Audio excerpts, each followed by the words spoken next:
said that one time was too many times already. They said it couldn't be done, it shouldn't be done.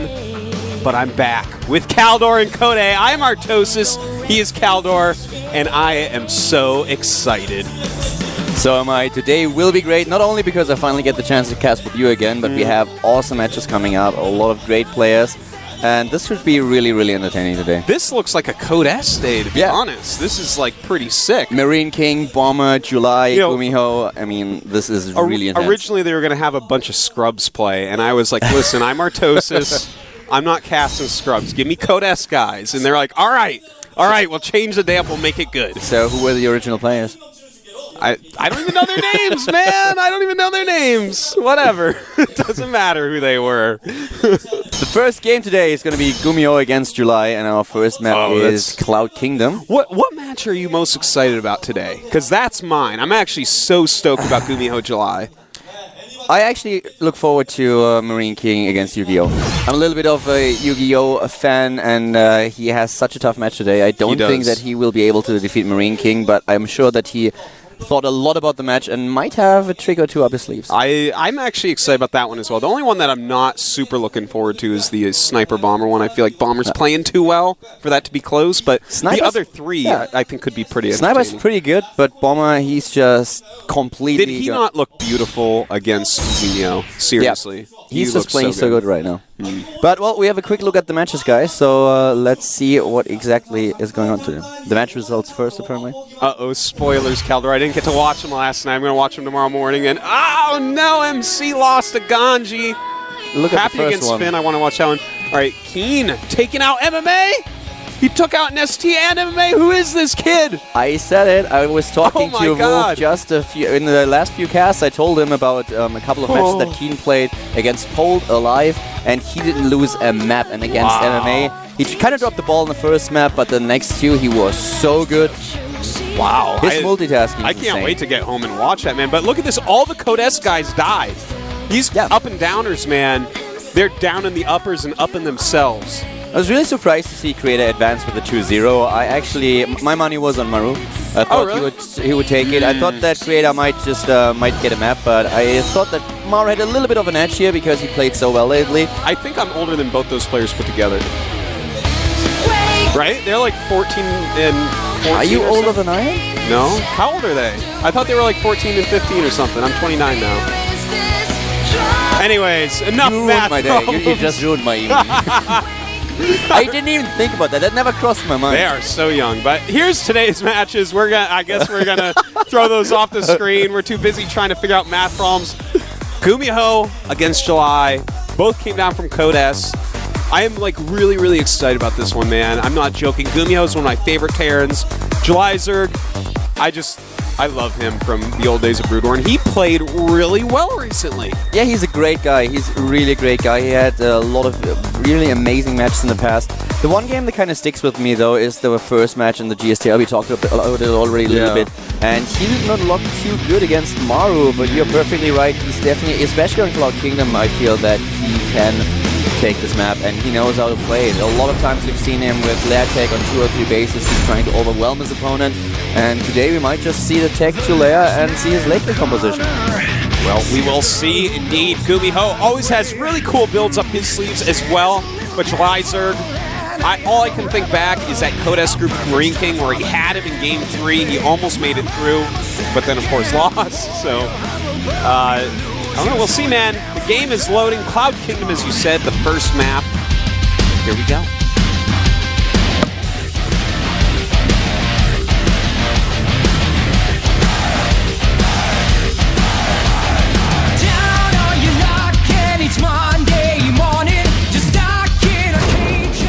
To the top right of Cloud Kingdom, in the red color, we have the player starting for FXO. It is the Terran called FXO Gumiho.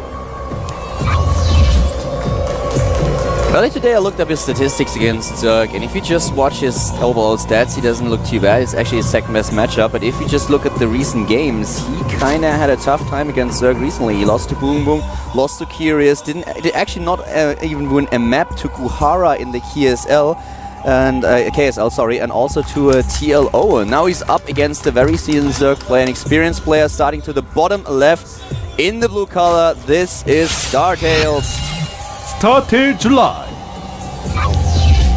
So that's the one thing where I'm a little bit afraid of Gumiho here. He did not look too good against Zerg just lately. I don't know. Yeah, well, you know, that season where he got top 4, he was a Zerg killer. He was looking so good, man. He was actually going to more places than we could commentate. Like, Tasus was trying to commentate off the screen, the preview screens, so that people would have some semblance of what was going on. I was running around catching the 7 metapacks out on the map and what they were doing. He was dropping locations that didn't have hatches. Like, the guy is a machine with his multitasking. It's insanity.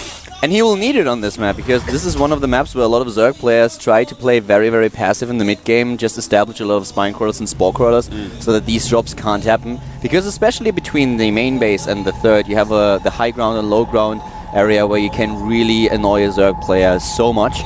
But right now we have an opening by Gumiho with this very tech-heavy. He goes for gas first. Yeah, gas first, no wall in. And if there's one Zerg that might get a quick pool in this matchup, it is, in fact, July. Except, actually, I did see that, like, 6 pool the other day in Code. Oh my god. What was that all about, man? I was looking at the screen, I could not believe it. Lenok against Alive the first game, and the second game as well. I mean, Alive just countered with the 11-11 and crushed him. And did you read the interview on TL after that? I didn't read the interview. They asked him, okay, what happened in the second map? You lost to the 11-11 even though you scouted. And he's like, yeah, I was laughing so hard because it was just so funny that he 11-11 on map number 2 after I 6-pulled him. That's how you get someone back for cheesing you. You cheese them back, man. I know this. this is a fact of life, Kaldor. The Atosis rule. If he cheeses you, cheese him back. You gotta do it. You know, this is a kind of interesting opening from Gumiho. This guy has actually gone for a quick gas. He's getting a factory, but he stopped mining his gas. And he's getting a command center. But he doesn't have enough for a reactor. Obviously, reactor Hellions aren't going to be as popular anymore, but... oh, excuse me. I'm sorry, I still have a little bit of a cold, but... he's just making Hellions off of a factory without a reactor. This is different, guys. This is definitely different. That's something that I haven't seen in quite a while. So the reactor, he can't get it right now. And at the other end of the map, July is going for speed. He pulled off his harvesters and sent them back after a while. Right now we have him on 2 bases, killing the depot.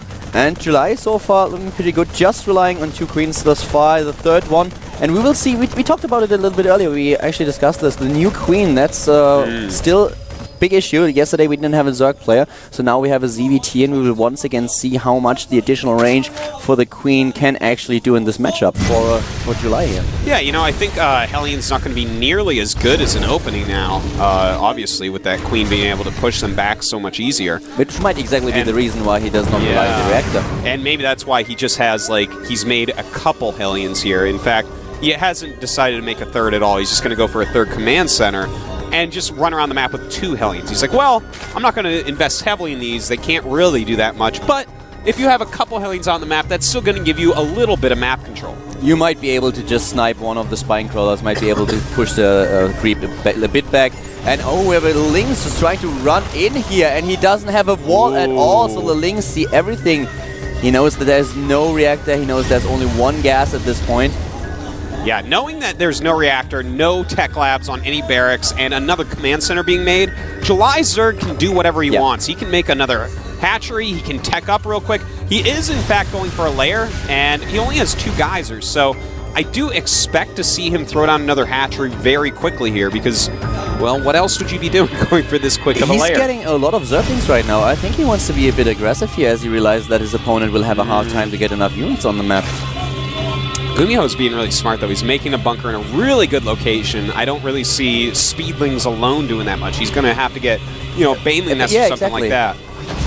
I'm also a little bit weirded out here. With the Baneling Nest, he might be able to decide to just go into the offensive and just take him down, but he built so many links, and now he's trying to get these 2 Hellions. And nice micro by Gumiho. He's actually doing such a great job keeping these Hellions alive and killing a ton of Zerglings here. Yeah, he's actually killed a ridiculous amount, man. Normally, even reactored Hellions aren't going to get 18 link kills, but he has those on just 2 Hellions right now, so that's really, really well done. In the meantime, he's actually getting 2 more extractors and a spire. Yeah, he's going for 4 gas right now and tries to go for Mutalisks right away. He will not have too much gas because his additional gas are pretty late. The Zerglings here don't do any damage at all, so July wasting a lot of Zerglings, doesn't get any scouting information. Gumiho just with an impeccable defense, very well played thus far. You know, I don't like July's choices here. Me neither.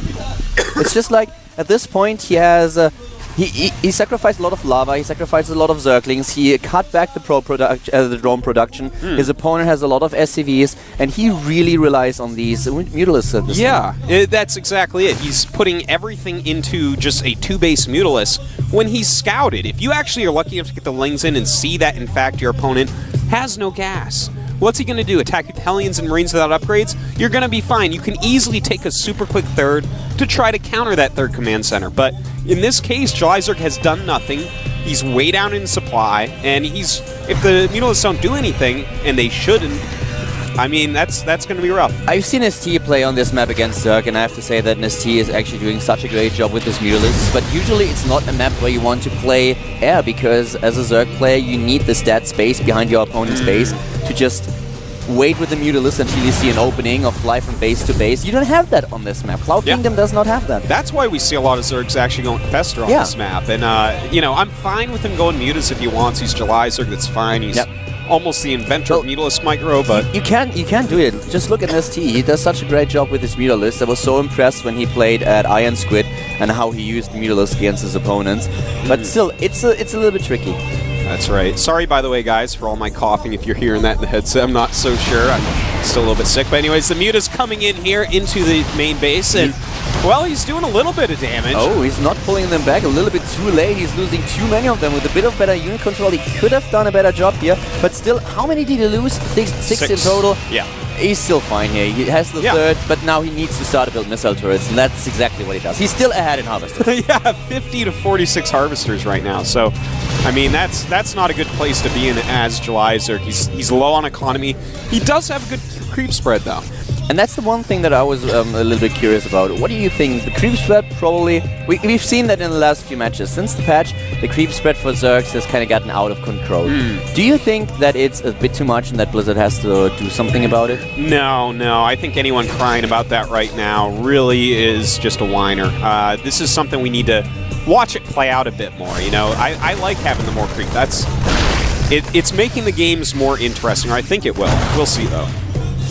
Well, I obviously like it, and I'm really curious to see how this is going to work out. So it forces Terran. It might actually make Terran give him a little bit of initiative to actually get this Raven that we talked about occasionally. Oh, that's true. I would love to see more Ravens in this matchup, that's for sure. I talked with Moro about it for quite a while. He kind of sees both sides of the matchup, and he said that in his opinion, a Raven is not a good option because as a Terran player, you always have to scan ahead anyways. You have to have a lot of scans to have the an idea where exactly your opponent is positioned, and of course you lose a lot of medivac time and also gas if you go for the Raven. It's easily sniped. But with this many creep tumors on the map right now, this might be actually something that Terran players think, okay, well, now it's actually worth it. Yeah, maybe, or you know what? Make another command center. Get more scans in there, whatever it takes. But you have to push that creep back or July is going to have an edge in that way. Now, July's Mute is still doing some decent harassment, but I mean, he's not really getting all that much done. His drone count's still not really high enough. 71 against 64.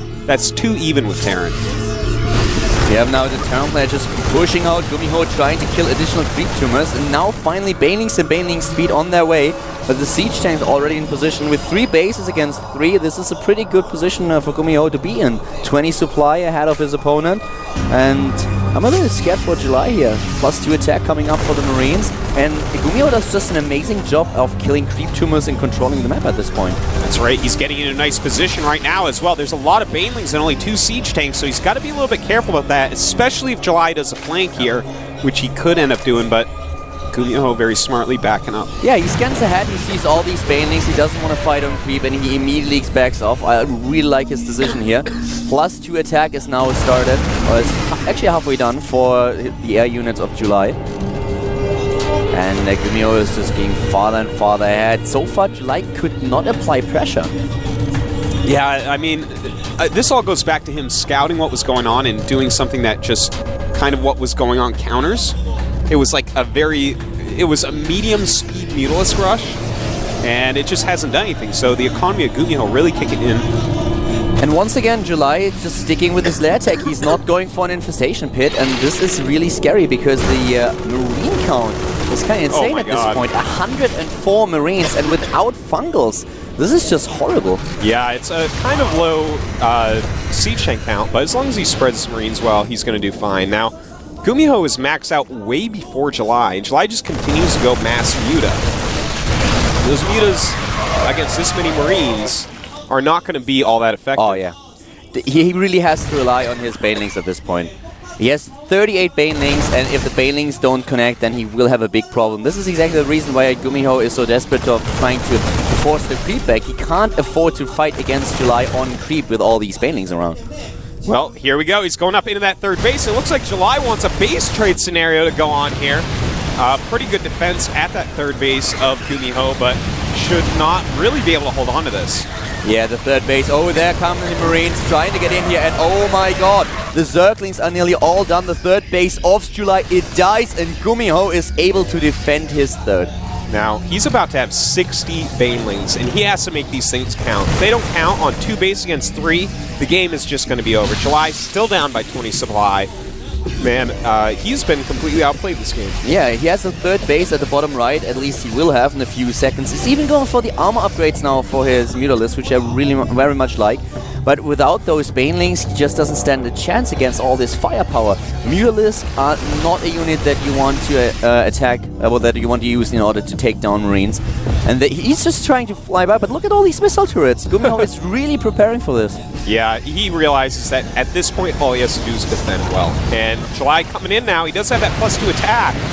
Flying over the missile turrets and into some more. And they are everywhere. He will lose the missile turrets and he will lose a lot of SCVs, but at what cost? He cannot afford to lose all these Mutalisks. And there's even a Thor right now dishing out damage, and he can magic box it, but still the Muta count is just diminishing as those Thors and turrets do so much damage. Marines are streaming in right now, and Gumiho can attack if he wants to, and look, the Mutalisks are all dying.